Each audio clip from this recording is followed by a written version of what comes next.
नमस्कार विद्यार्थी मित्रांनो, पार्शियल फ्रॅक्शनच्या व्हिडिओ लेक्चर सिरीजला आज सुरुवात करतोय मी. पार्शियल फ्रॅक्शन म्हणजे नक्की काय ते पहिल्यांदा बघूया आणि त्याच्यानंतर त्याच्यातल्या प्रॉब्लेम्सकडे आपण हळूहळू जाऊया. पार्शियल फ्रॅक्शन म्हणजे काय? सपोज असं एक फंक्शन आहे 3x + 5 3x + 5 divided by x + 2 x - 1 असं सपोज एक फंक्शन आहे. तर याच्यातल्या हा जो वरचा पार्ट आहे 3x + 5 याला म्हणायचं न्यूमरेटर आणि जो खालचा पार्ट आहे त्याला म्हणायचं डिनॉमिनेटर. आणि डिनॉमिनेटरची जर तुम्ही डिग्री बघितली, आता हे जर मल्टिप्लाय केलं तर x × x x² येणार आहे. x² येत असल्यामुळं या खालच्या ज्या क्वाड्रॅटिक इक्वेशन तयार होईल त्याची डिग्री आहे 2 आणि वरच्या इक्वेशनची डिग्री आहे 1. इथं 1 आहे त्यामुळे त्याची डिग्री झाली 1.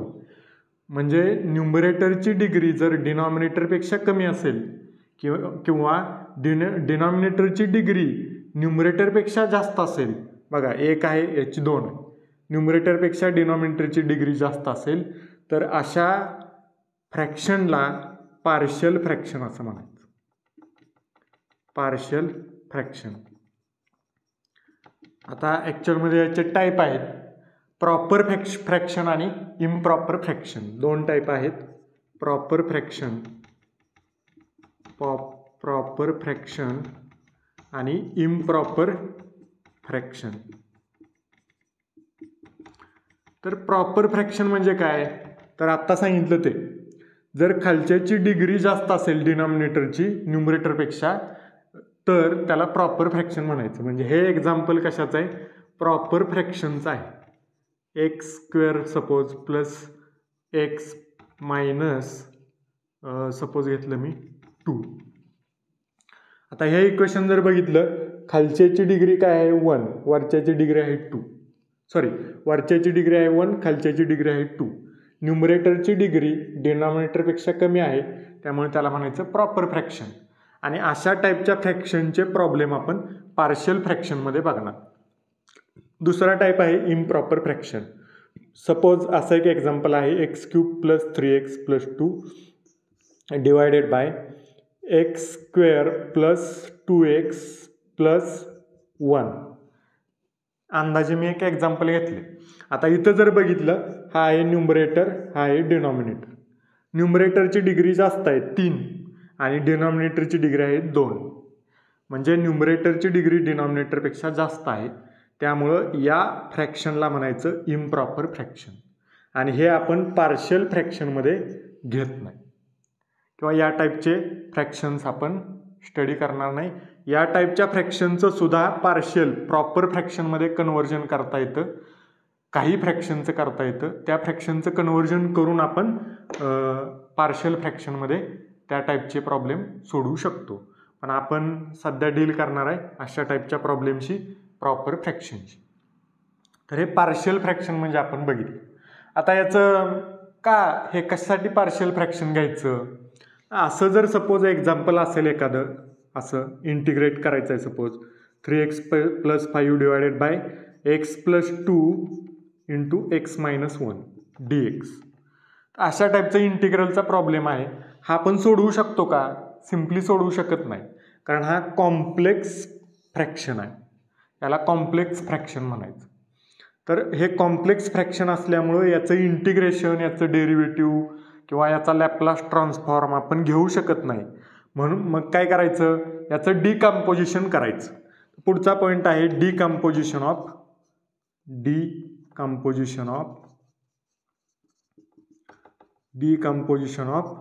फ्रॅक्शन्स किंवा डिकम्पोजिशन ऑफ पार्शियल फ्रॅक्शन. तर डिकम्पोजिशन कसं करायचं? सपोज इथं आपण बघितलं तर लिनियर फॅक्टर्स आहेत. डिनॉमिनेटरला लिनियर फॅक्टर्स आहेत. लिनियर फॅक्टर्स असतील तर आपण याचं डिकम्पोजिशन असं करू शकतो. याचं डिकम्पोजिशन आपण असं करू शकतो, ए कॉन्स्टंट घ्यायचा डिवायडेड बाय एक फॅक्टर आणि प्लस दुसरा कॉन्स्टंट घ्यायचा त्याला डिवायडेड बाय दुसरा फॅक्टर. ह्याचं कन्व्हर्जन आपण सिम्पल फॅक्टर्समध्ये करू शकतो. हा कॉम्प्लेक्स फॅक्टर आहे, कॉन्स्टंट घ्यायचे 2 आणि सिम्पल फॅक्टर्समध्ये याचं डिकम्पोजिशन करायचं.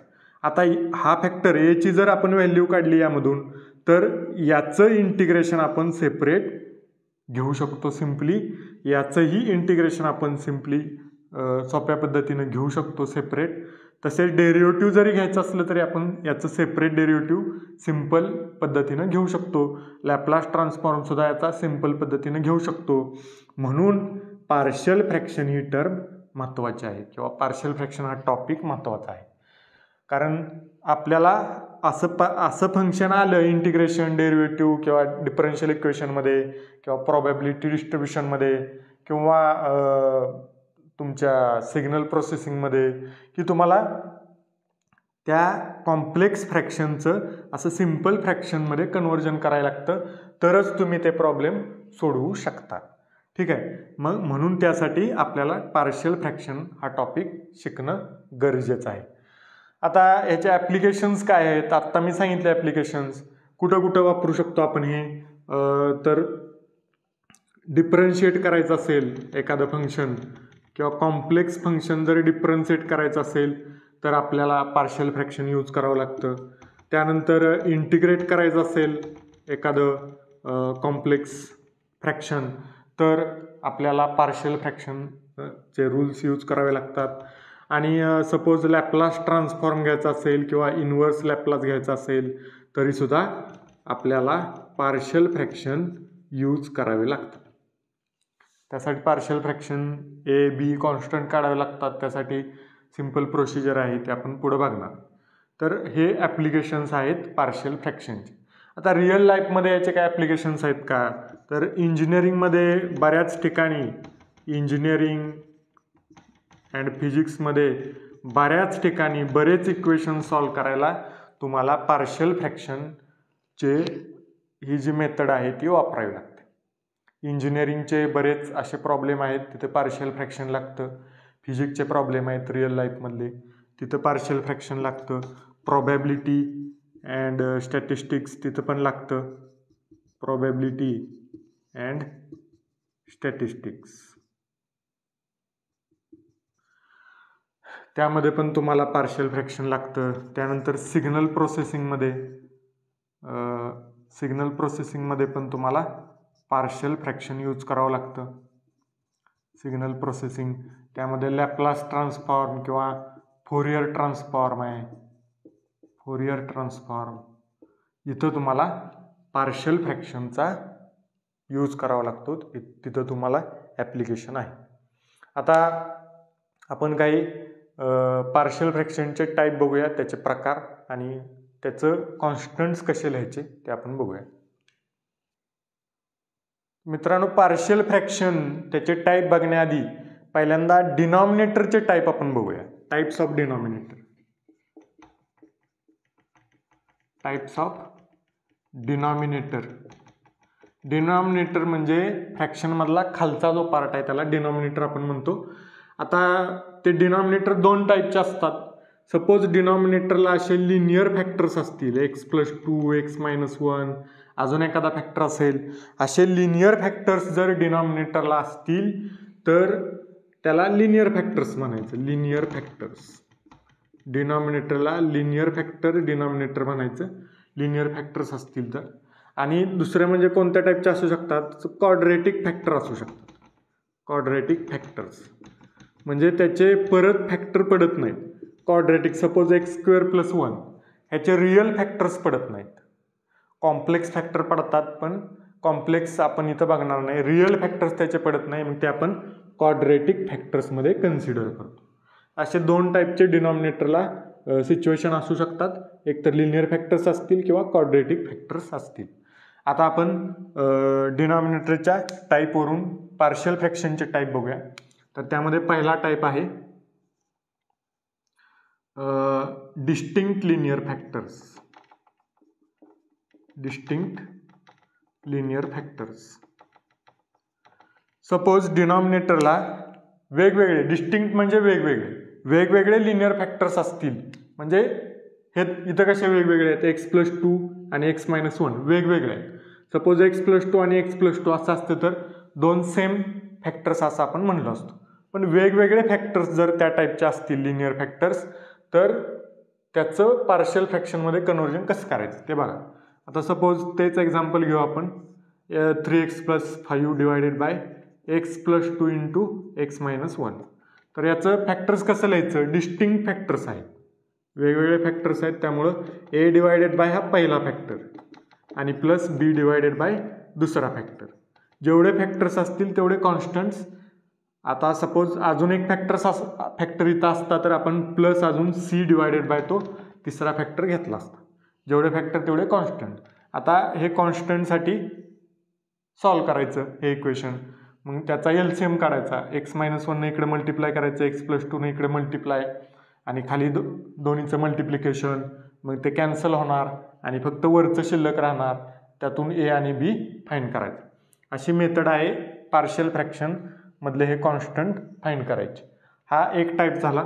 दुसरा टाईप आहे सपोज रिपीटेड लिनियर फॅक्टर्स असतील तर, रिपीटेड लिनियर फॅक्टर्स. जर रिपीटेड लिनियर फॅक्टर्स असतील तर बघा, एक्झाम्पल मी घेतोय 3x + 5 divided by x + 2 bracket square. आता हे कोणत्या टाईपचं आहे, 3x + 5 वरचं बघायची काही गरज नाही, खालचं फक्त आपल्याला बघायचं. x + 2 इंटू x + 2 म्हणजे x + 2 चा स्क्वेअर. x + 2 ब्रॅकेटचा स्क्वेअर याचा अर्थ काय आहे, x + 2 इंटू x + 2 असे दोन फॅक्टर आहेत. म्हणजे दोन सेम फॅक्टर आहेत, त्यामुळं याचे प्रॉब्लेम सोडवण्याची मेथड वेगळी आहे. तर याचे पार्शियल फ्रॅक्शन कसा लिहायचा, a डिवायडेड बाय एक फॅक्टर घ्यायचा x + 2 आणि प्लस b डिवायडेड बाय परत पूर्ण दोन्ही फॅक्टर x + 2 ब्रॅकेटचा स्क्वेअर. अशी मेथड आहे. तर हे रिपीटेड लिनियर फॅक्टर्स असतील तर तेवढ्यासाठी तुम्ही हे वापरू शकता. त्यानंतर तिसरा टाईप आहे क्वाड्रॅटिक. जर फॅक्टर्स असतील, irreducible quadratic factors. Irreducible quadratic factors असतील म्हणजे या टाईपचे. आता ह्याचं अजून तुम्ही फॅक्टर तयार करू शकत नाही अशा टाईपचे जर क्वाड्रॅटिक फॅक्टर्स डिनॉमिनेटरला असतील तर कशा पद्धतीने लिहायचं बघा. तोच फॅक्टर आपण घेऊया same, 3x + 5 divided by suppose आहे x² + 1. तर इज इक्वल टू याचे फॅक्टर कसे लिहायचे, तर a + bx divided by x² + 1. असं क्वाड्रॅटिक इक्वेशन असेल तर a + bx डिवायडेड बाय किंवा ax + b डिवायडेड बाय हा फॅक्टर आहे असा लिहायचा x² + 1. ax + b divided by x² + 1. Cube मधली इक्वेशन असेल तर त्यासाठी वेगळी मेथड आहे. ओके. तर असे 3 टाईपचे डिनॉमिनेटर्स येऊ शकतात तुम्हाला. लिनियर फॅक्टर्स वेगवेगळे, same linear factors, quadratic equation असेल तर अशा पद्धतीनं कॉन्स्टंट लिहायचे आणि त्या कॉन्स्टंटच्या व्हॅल्यू फाइंड करायचे. तर यावरचे प्रॉब्लेम आपण आता 1 बाय 1 प्रत्येक टाईपचे प्रॉब्लेम बघणार आहे. तर पुढच्या व्हिडिओ लेक्चरमध्ये आपण डिस्टिंक्ट लिनियर फॅक्टर्सने सुरुवात करूया प्रॉब्लेम्सला. त्यानंतर प्रत्येक व्हिडिओ लेक्चरमध्ये एखादा दुसरा प्रॉब्लेम आणि त्यानंतर आपण खालच्या रिपीटेड लिनियर फॅक्टर्सला सुरुवात करणार. ओके, भेटूया पुढच्या व्हिडिओ लेक्चरमध्ये डिस्टिंक्ट लिनियर फॅक्टर्सवरचं प्रॉब्लेम घेऊन. तोपर्यंत धन्यवाद.